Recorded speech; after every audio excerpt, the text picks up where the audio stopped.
السلام علیکم ورحمۃ اللہ وبرکاتہ۔ ناظرین اکرام، 7 ایسے شخص ہیں جن کی اللہ تعالیٰ کبھی تہجد قبول نہیں فرماتا ہے۔ 7 لوگ ہیں جو میں اس ویڈیو کے اندر آپ کو ایک ایک کر کے بتاؤں گا۔ توجہ کے ساتھ سنیے تاکہ بات مکمل اور پوری آپ کی سمجھ میں اچھی طرح سے آ جائے۔ دیکھیے، پہلا شخص ہے شرک کرنے والا، جن کی اللہ تعالیٰ عبادت قبول نہیں فرماتا۔ ذکر، اذکار، تلاوت، استغفار اور اسی طرح تہجد قبول نہیں فرماتا، وہ ہے مشرک۔ مشرک، اس کی تو بخشش ہی نہیں ہے، کوئی عبادت اس کے قابل قبول نہیں ہوگی، کیونکہ اللہ تعالیٰ نے صاف فرما دیا ان اللہ لا یغفر ان یشرک بہ ویغفر ما دون ذلک لمن یشاء، کہ بے شک اللہ تعالیٰ شرک کو معاف نہیں فرمائے گا، اس کے علاوہ سارے گناہوں کی بخشش ہو سکتی ہے۔ تو اللہ رب العزت مشرک کی کبھی مغفرت نہیں فرمائے گا۔ شرک کیا چیز ہے؟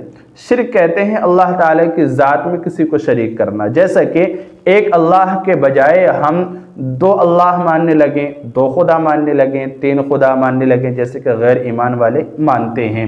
تو یہ اللہ کی ذات میں شرک کرنا ہو گیا، دوسرے کو شریک کرنا ہو گیا۔ اللہ تعالیٰ کی صفات میں شریک کرنا، یہ بھی شرک ہوتا ہے، جیسا کہ اللہ تعالیٰ علیم ہے، خبیر ہے، سمیع ہے، بصیر ہے، یعنی اللہ رب العزت ہر بندے کی، چاہے وہ کہیں پر بھی رہنے والا ہو اور زمینوں میں رہنے والا ہو، آسمان میں پرندے، جتنے بھی جانور، سب جتنے بھی مخلوق، اللہ تعالیٰ کی ساری چیزوں کو اچھی طرح سے جانتا ہے، باخبر ہے، ہر کسی کی بولی کو سنتا ہے اور سب کی ضرورتوں کو پورا کرتا ہے۔ اللہ تعالیٰ علام الغیوب ہے، اللہ تعالیٰ حاضر و ناظر ہے، اللہ تعالیٰ غفار الذنوب ہے، ستار العیوب ہے۔ یہ جو صفات ہیں اللہ رب العزت کی، یہی صفات ہم کسی دوسرے شخص میں ماننے لگیں تو یہ اللہ تعالیٰ کی صفات میں شریک کرنا ہو گیا، یہ بھی شرک ہو گیا۔ اسی طرح سے یہ تو شرک اکبر ہیں، اور شرک اصغر بھی ہوتا ہے، یعنی چھوٹا شرک، جیسے کہ ریاکاری۔ ریاکاری یہ شرک اصغر ہے، یعنی کہ کوئی بھی ہم نے عبادت کی تو عبادت کرنی چاہیے تھی اللہ رب العزت کے رضا کے لیے، لیکن ہم کر رہے ہیں مخلوق کے ڈر سے، کسی کے ڈر سے، کسی کو دکھانے کے لیے، کسی کی وجہ سے، کسی بندے کے، تو یہ شرک اصغر ہو گیا۔ تو ریاکاری، دکھلاوے سے ہی بچنا۔ تو یہ سارے شرک کے اقسام ہیں، اور اس شرک کرنے والا جو شخص ہوتا ہے اللہ تعالیٰ اس کی تہجد کبھی قبول نہیں فرماتا ہے۔ یہ پہلا شخص ہے۔ اسی طرح دوسرا شخص ہے رشوت لینے والا۔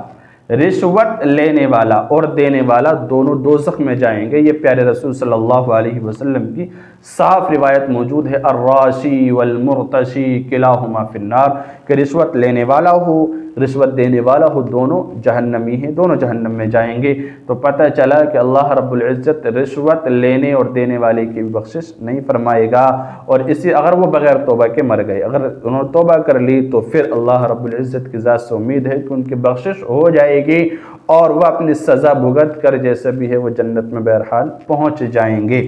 تو رشوت لینے والا اور دینے والا، یہ بھی اللہ تعالیٰ ان کی تہجد قبول نہیں فرماتا ہے۔ اگر یہ عمل کرتے رہیں، رشوت بھی لے رہے ہیں، رشوت دے بھی رہے ہیں، اور دوسری طرف تہجد بھی پڑھ رہے ہیں، عبادت کر رہے ہیں، تو پھر ایسے عبادت کا کوئی فائدہ نہیں ہوگا۔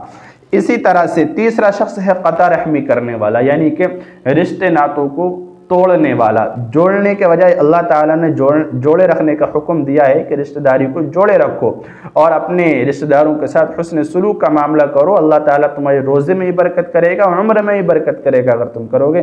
پیارے رسول صلی اللہ علیہ وسلم کی صاف روایت اس پر موجود ہے۔ لیکن ایک شخص ہے بے وجہ چھوٹی چھوٹی باتوں پر بولنا چھوڑ دیتا ہے، 3 دن سے زیادہ بولنا اگر کسی نے بے وجہ چھوڑ دیا تو پھر، اور اسی حال میں وہ مر گیا تو پھر وہ شخص جہنم میں جائے گا۔ پیارے رسول صلی اللہ علیہ وسلم کی یہ بھی روایت موجود ہے۔ تو قطع رحمی کرنے سے بچنے کی ضرورت ہے، کیونکہ قطع رحمی جو کرتا ہے، رشتہ ناتوں کو جو توڑتا ہے، بولنا چھوڑ دیتا ہے، جوڑنے کے بجائے ان میں نفرت اور دشمنی، عداوت پیدا کر دیتا ہے، اور دشمنی کو خود بھی توڑتا ہے اور دوسرے سے بھی توڑواتا ہے، تو اللہ تعالیٰ ان کی بھی تہجد قبول نہیں فرماتا ہے۔ اسی طرح چوتھا شخص ہے والدین کا نافرمان۔ جو شخص والدین کی نافرمانی کرتا ہے، کہنا نہیں مانتا، ان کی بے عزتی کرتا ہے، حقوق کو پامال کرتا ہے، تو اللہ رب العزت اس کی عبادت کو بھی قبول نہیں فرماتا۔ والدین کی اطاعت اور فرمانبرداری کو اللہ تعالیٰ نے اپنے حقوق کے ساتھ بیان فرمایا، وَقَضَىٰ رَبُّكَ أَلَّا تَعْبُدُوا إِلَّا إِيَّاهُ وَبِالْوَالِدَيْنِ إِحْسَانًا، یعنی اپنے رب کی عبادت کرو جیسے کہ اس کا حق ہے، وَقَضَى رَبُّكَ أَلَّا تَعْبُدُوا إِلَّا إِيَّاهُ، تم اسی کی عبادت کرو اپنے رب کی۔ اور اسی طرح سے وَبِالْوَالِدَيْنِ احسان، اپنے والدین کے ساتھ احسان کا، نرمی کا اور اچھائی کا معاملہ رکھو اور نرمی کا معاملہ رکھو۔ اسی طرح آگے فرمایا وَاخْفِضْ لَهُمَا جَنَاحَ الذُّلِّ مِنَ الرَّحْمَةِ، اپنے نرم بازو ہمیشہ ان کی خدمت کے لیے تیار رہو اور ان کو اچھی طرح سے ان کی خدمت کرو۔ تو بہت فضیلت آئی ہے۔ تو والدین کا نافرمان یہ بھی اللہ رب العزت کی رحمت سے دور ہوتا ہے۔ جو والدین کی نافرمانی کرتا ہے تو والدین کی نافرمانی سے ہی بچنے کی ضرورت ہے، کیونکہ والدین کا جو شخص نافرمان ہوتا ہے اللہ تعالیٰ اس کے تہجد کبھی قبول نہیں فرماتا ہے۔ اسی طرح سے پانچواں شخص ہے شراب کا عادی۔ جو شخص شراب کا عادی ہوتا ہے اللہ تعالیٰ اس کی بھی تہجد قبول نہیں فرماتا، کیونکہ حدیث شریف میں آیا ہے من شرب الخمر لم يقبل اللہ له صلاة 40 صباحا، کہ جو شخص شراب پیتا ہے اللہ تعالیٰ 40 دن تک اس کی نماز قبول نہیں فرماتا۔ جب نماز قبول نہیں تو پھر تہجد و نوافل سنت یہ کیسے قبول ہو سکتی ہیں؟ اس لیے شراب کا جو شخص عادی ہوگا اور وہ اسی حالت میں مر گیا تو جہنم میں جائے گا، اس لیے کیونکہ شراب پینا اسلام کے اندر حرام ہے اور پلانا بھی حرام ہے۔ شراب کا حساب کتاب لگانا، شراب کی طرف اشارے کرنا، کسی کی رہنمائی کرنا، کسی کو عادت دلانا، یہ سارے جو کام ہیں یہ سارے اسلام کے اندر حرام ہیں، کیونکہ شراب پینا پلانا یہ سب حرام ہے۔ اور اللہ رب العزت شرابی کی کوئی جو ہے تہجد، استغفار، ذکر اللہ، عبادت قبول نہیں فرماتا جب تک کہ وہ سچے پکے توبہ نہ کر لے۔ اسی طرح چھٹا شخص ہے حسد کرنے والا۔ بے وجہ کسی سے کوئی شخص حسد کر رہا ہے اور حسد میں آ کر کوئی ایسا کام کر رہا ہے جس سے سامنے والے کو تکلیف ہو، تو اللہ رب العزت حسد کرنے والے کی بھی تہجد قبول نہیں فرماتا ہے۔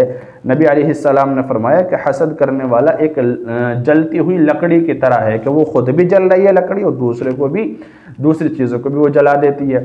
تو حسد کرنے والا ایسا ہی ہوتا ہے، وہ خود بھی تباہ ہو رہا ہوتا ہے ذہنی اعتبار سے، جسمانی اعتبار سے اور روحانی اعتبار سے، وہ خود بھی تباہ ہو رہا ہوتا ہے اور دنیا میں بھی برباد ہو رہا ہوتا ہے اور آخرت بھی برباد کر رہا ہوتا ہے، اور دوسرے سے وہ حسد کر رہا ہوتا ہے، دوسرے کو بھی پریشانی میں مبتلا رکھنے کی کوشش کرتا ہے۔ تو حسد کرنا یہ بہت بڑا گناہ ہے۔ حسد سے بچنے کی ضرورت ہے، اللہ تعالیٰ کی پناہ مانگنی چاہیے حسد سے۔ اچھا، تو حسد کرنے والے کی بھی اللہ رب العزت تہجد قبول نہیں فرماتا۔ اور آخری یعنی ساتواں شخص ہے جادو کرنے والا۔ جادو کرنے والا اور کرانے والا اللہ تعالیٰ ان کی بھی کبھی تہجد قبول نہیں فرماتا، کیونکہ جادو کرنا کرانا یہ شریعت میں حرام ہے۔